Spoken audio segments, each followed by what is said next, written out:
Episode 100. We did it. Welcome to the ConversionAid podcast, where we help software entrepreneurs to take their business to the next level. Each week, we interview proven industry experts who share their strategies and insights to help you create software that sells. Here's your host, Omer Khan.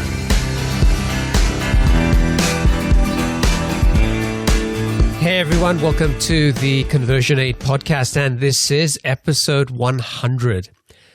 Looking back at the last year, it's been an amazing journey. This podcast started from nothing, basically, and over the last year, we've had some amazing guests on here, and I think together we've learned some incredible lessons along the way, and the show's built a really loyal and fabulous audience who has really helped me through tons of feedback and just generally your support in helping me to keep going and to strive to make this show better and better for you. Now, for episode 100, I thought a lot about something special that I could do for this episode. And I thought about bringing back some guests.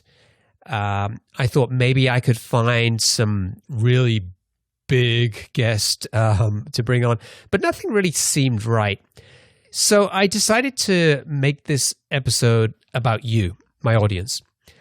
Now, we spend a lot of time hearing about what other entrepreneurs did, but in this episode, I want to focus on helping you to be more successful. So there's no guest today, it's just you and me. And I thought that with this episode, we could focus on trying to extract some actionable insights from the previous 99 episodes and give you something hopefully that you can take away and apply. And we've talked a lot about in the past with guests about strategies and tactics on where they came up with ideas, how they built the business, how they got traction, what they did to drive their marketing efforts. But today I want to talk a little bit about mindset. What's the right mindset that you need to be successful? So as you know, at the end of each episode, we have the lightning round, and I ask guests a round of quick-fire questions. And one of those questions is about the best piece of business advice that each guest ever received. And so I went through the last 99 episodes to pull out the nuggets for you. Now, we all know advice like focus, work hard, be persistent. And each of us may or may not be applying those in our lives, depending on what each of those things means to each of us. But generally, that advice is still a bit vague. So I pulled out 10 things that I think go beyond the usual advice that we tend to hear or expect to hear. And each one of these is a little more specific, and I'm going to dig into each one of those and tell you why I think it's valuable advice and why it might be something that you should think about doing more of if you're not already doing so. So with that, let's get into this episode. All right, so tip number 1 comes from Dan Norris, the co-founder of WP Curve. So let's listen to Dan talking about that. Oh, God. I should have read these questions beforehand. I'm not very good at picking out the best advice. I'm only good at picking out the worst advice. But I think the best advice I can give is that you don't learn until you launch. So I'm going to choose that, even though it's my own quote.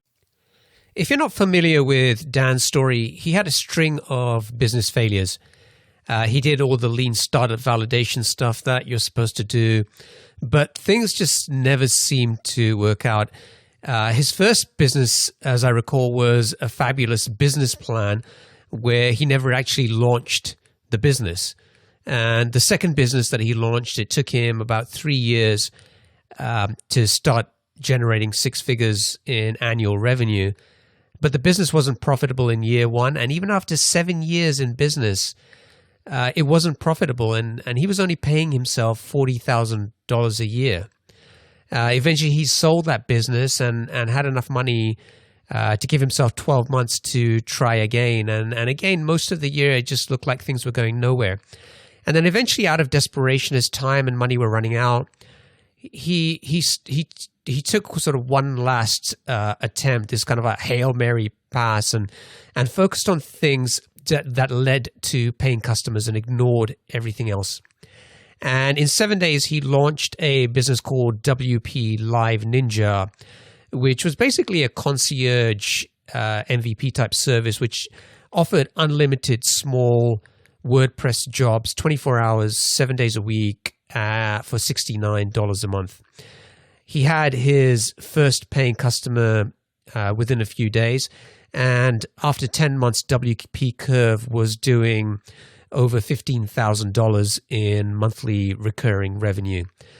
And eventually that led to Dan publishing a book called The 7-Day Startup, which he sort of shares his experiences and provides insights to help other entrepreneurs. But the key takeaway was, you can do all this stuff. You can have a great idea. You can do a ton of validation. You can go and do these customer development interviews. But at the end of the day, you really won't know what's going to happen until you launch that business. And so the sooner you can get out and launch, the better. And basically, you want to make sure that obviously it's not like, you have some crazy idea and you take your life savings and then go and launch and then figure out it was a waste of time. But as Dan shares in his book, there's some very specific low risk, low investment steps that you can take it's basically like doing validation, but instead of doing the validation before you launch, you're launching as quickly as possible and doing the validation afterwards. So I think that is really great advice for all of us. And so that, for me, is advice number one from Dan Norris. You don't learn until you launch. Best advice number two comes from Trevor Owens, the co-founder of Javelin and Lean Startup Machine. So let's listen to Trevor talk about his advice. This is kind of a contradictory one because it's right in some right ways and wrong in other ways. But someone once told me the only wrong reason to do something is for the money. And this is an advisor of mine who created a product that he really regrets because he thought it was going to make him a lot of money. Now, as Trevor says, this one is a little contradictory. One of the most common reasons cited for any business failing is that it runs out of money. So you would think that it's logical to focus on the money and make decisions based on that. Another example is Gallup, the research firm.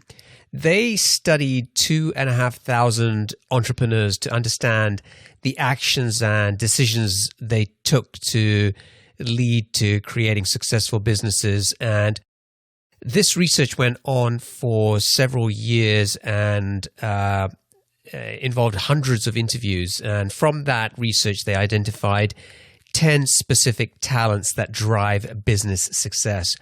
And the first talent on their list was business focus. And they defined that as you make decisions based on observed or anticipated effect on profit.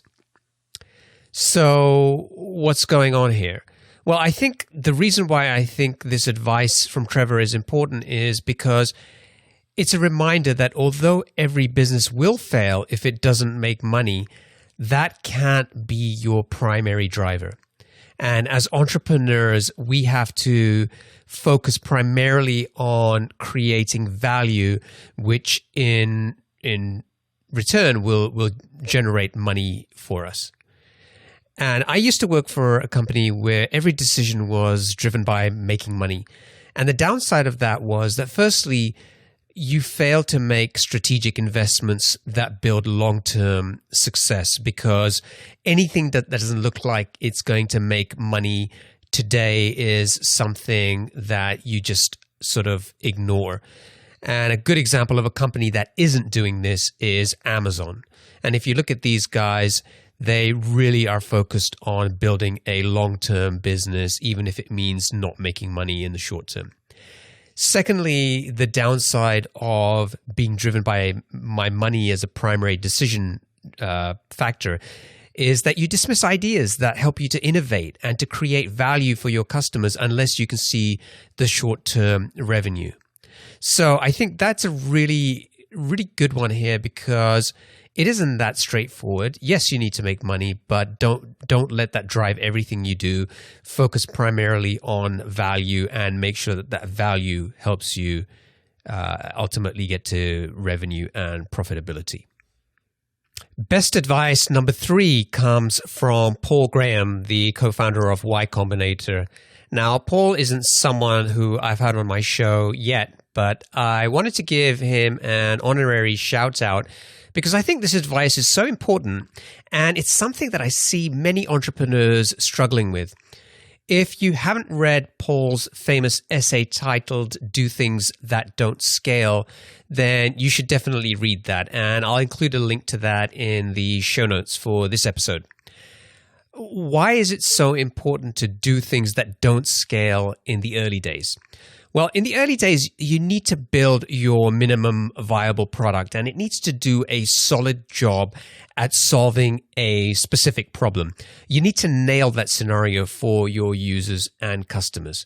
And if you start thinking about scaling too early, you're going to create a lot more work for yourself, and it's going to take much longer to launch your product. When you have 10 customers, you need to focus on how your product will be able to support 100 users. It doesn't have to be performant and support 1 million users or thousands of requests per second. When you have no customers, you need to focus on making sure that your product will be able to support the first 10 users. And often it's much easier and faster for you to do that manually in a non-scalable way. And that's okay. You don't want to be building features that people don't necessarily care about, even though you think that they're important and people will care. And I think a good example of that comes from a Seattle-based startup called Anthology. They basically provided a service, or they provide a service where they match tech professionals with potential companies who are looking to hire somebody. And initially, when they launched, they sort of pitched the business as this algorithm that took both of these two sides and found these sort of ideal fits, and it was kind of like kind of dating, but with a potential job seeker and a employer. But there was no algorithm. And what was happening was they had a simple HTML form which people were submitting their information. And Tom, one of the co-founders, was getting this information, and manually he was figuring out how to match each person to the right organization. And in the early days, that's okay. And that helped them get a lot more traction, a lot faster than if they'd spent 6 or 12 months trying to build the ideal algorithm. So best advice number 3 from Paul Graham: do things that don't scale, especially early on. Best business advice number 4 comes from Rob Walling, the founder of Drip. So let's hear what Rob had to say about that. It's not to let someone else, be it the media or tech blogs or the cool kids or whatever, set the agenda for your life. To figure out why we're doing all of this, figure out why you're doing all of this, and stick to it.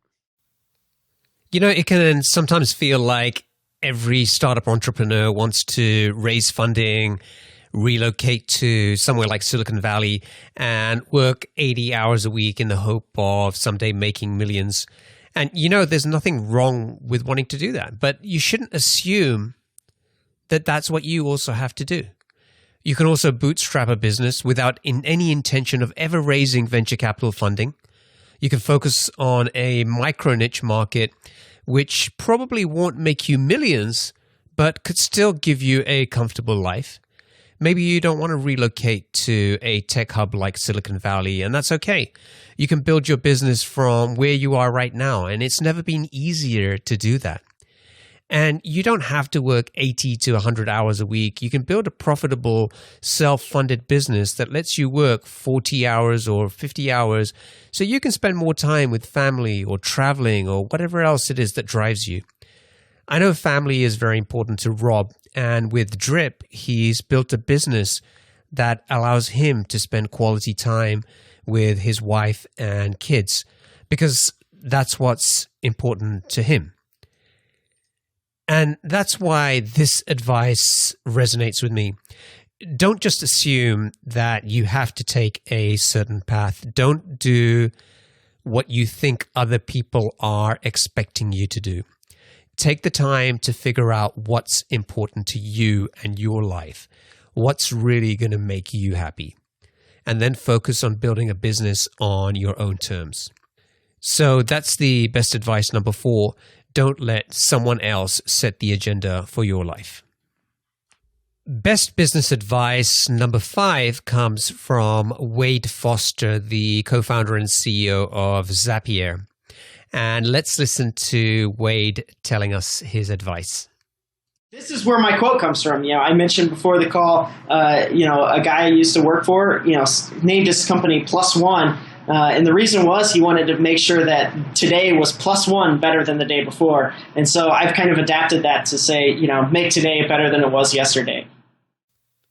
The reason I like this particular advice is because no matter how big your vision or goal is, everything at the end of the day boils down to what action are you going to take today? And if you have the mindset that you'll make each day better than the last one, then you'll continuously improve and make progress. It reminds me of a great book I read a while ago called The Slight Edge by Jeff Olson.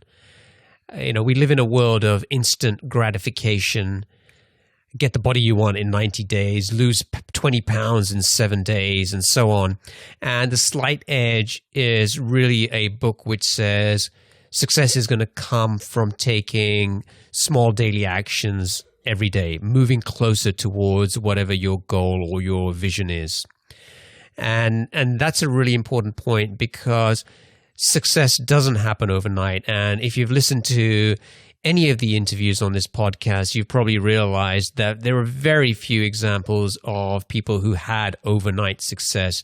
It took many people years, maybe 5 or 10 years sometimes, to get to where they are today and where they're seen as being successful. So meaningful success takes longer.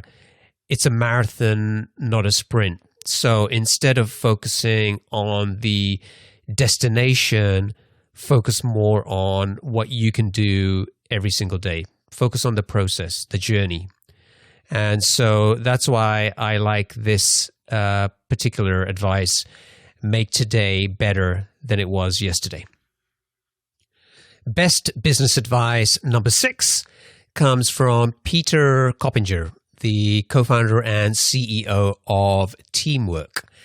Let's hear Peter's advice. I definitely have to go back to what I said earlier on, dream big. I don't think people do that enough. I think I definitely meet a lot of entrepreneurs in Ireland who are thinking about the Irish market, and I keep telling them, forget about it, it's too small. Think big, whatever you're thinking at the moment, think bigger. The reason this piece of advice resonates with me is because it's a great reminder for all of us to challenge ourselves, to believe that we can achieve more than we think we can. And this isn't just about positive thinking that gets you nowhere. A big vision is critical to any project, anything worthwhile, whether that's getting a man on the moon or building a multi-million-dollar SaaS business or just bootstrapping a business that lets you live the kind of life that you want to live on your own terms.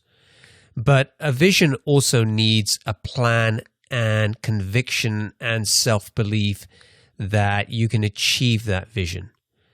And I also asked Peter why he felt so confident that when he comes up with these big, bold ideas, why is he so confident that he can achieve them? And here's what he had to say about that. I would work night and day on it. I'd plan it. I'd talk about it. I'd dream about it. I'd eat and sleep it, just until we get to where I want it to be. And I kind of try to instill that passion in everyone here. We want to make the best software in the world. We don't want to make mediocre software. we're not going to accept okay. We want to be the best, have the best software in the industry. You know, I love Peter's conviction and self-confidence. And remember, he and his co-founder, Daniel Mackey, bootstrapped a $14 million SaaS business. So he's walking the talk. So what can you do to think bigger about what you're working on? What makes you excited and a little scared at the same time? That's probably where your inspiring vision is waiting for you. So think big. And if you're thinking big, think bigger. Best business advice number 7 comes from Andrew Wilkinson, the founder and CEO of Metalab and Flow. So let's listen to Andrew. So I didn't have a quote earlier, but Richard Branson always says, screw it, let's do it. I always really like that. I think it's kind of wrong. Like, I think that you shouldn't always just do it. But certainly when you're starting out, you kind of have to just say, screw it, let's do it for just about everything so that you can learn. And basically, I think a lot of people get caught up in just not starting. They overanalyze, they get analysis paralysis, and they spend 3 months researching and thinking an idea to death. I've always just started, and I've always connected with that idea. And so if that advice and attitude has worked for Richard Branson as well as Andrew, then it can also work for the rest of us. Now, as Andrew qualified, it's not about being reckless with your business. But in the early days, especially in the early days, this attitude can really help you to get unstuck and take action. I once heard someone say, you don't know what business you're in until you're in the business. And that finally makes sense to me. So if you're procrastinating with starting your business, or you're struggling to get traction in the early days, maybe it's a good time to come up with a few new ideas and say screw it and just go and do it. Get out of analysis paralysis, take action, do something to move your business forward, and just see where it takes you. All right, best business advice number 8 comes from Tom Leung, the CEO and co-founder of Anthology. So let's listen to Tom's advice. Yeah, you don't have to give up on yourself or on your company, but it's okay and it's required to give up on features or products or businesses or business models that aren't working. Because generally, if it is working and you do have fit, you'll know it. The reason I like this piece of advice is that because we often hear advice like never give up, or you won't fail if you never give up. But how long do you keep going if you have a poor idea that's struggling to get product market fit, or you're struggling to get customers? Surely you can't keep going on forever. And so I like how Tom qualifies this by saying that you should never give up on yourself or your business. But that doesn't mean you have to keep going with the same features, product, or market. Pivoting doesn't mean failing. It doesn't mean giving up on yourself or your business.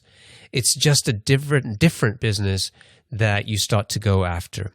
And that's exactly what Tom did at Anthology, or the previous businesses that they were working on. They struggled for 2 years trying to get to product market fit, and they tried all kinds of things and they pivoted 8 or 9 times. But I think it was on the 9th attempt, they achieved product market fit in 1 week. And so that actually is a really interesting episode that you guys should check out. And again, I'll include the link to that in the show notes. But it's a hugely valuable lesson. Don't give up on yourself or your business, but be realistic about the product or the market. All right, best business advice number 9 comes from Stelly FT, the founder and CEO of Close.io. So here's what Stelly had to say. That all advice is nothing but limited life experience and overgeneralization. Now, I looked up this quote, and I think the original attribution goes to Paul Buchheit, who created Gmail and co-founded FriendFeed before it was acquired by Facebook. It's an important reminder that whatever advice you get, including the advice in this episode, you have to take it with a pinch of salt. It may be great advice for someone, but that doesn't necessarily mean it's great advice for you, or that it's great advice for you at this time, or the current circumstances or situation that you're in. So whenever you get advice, take the time to objectively look at it within the context of what you're doing. Don't follow blindly, and remember that any advice is nothing but limited life experience and overgeneralization. The final best business advice or personal lesson is from me, and that is to trust your gut. I'll be quite frank here. I spent most of my life trying to seek the approval of other people, and I've been incredibly dependent on getting advice from others, both to help me figure out what to do and also to validate what I'm doing, to make me feel better about my decisions. But over the last year, I've learned that I need to stop doing that. And I have to a large degree. I left a comfortable mid-six-figure corporate job with a company that many people would consider their dream job to pursue my own dreams. And for the first time in my life, I'm starting to move forward by trusting my own gut more and relying less on other people's advice, opinions, or validations. And I don't mean that in an arrogant way. I simply mean that we often already know what we need to do if we listen to our own voice and trust our own gut.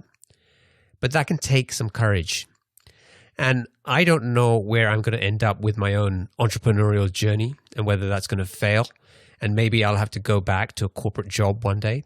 But right now, I don't really care about that. What I care about is having the courage to keep pursuing my own dreams and listening to my own voice more. Sure, I still want to learn from the successes and failures of other people. And that's one of the reasons that I started this podcast.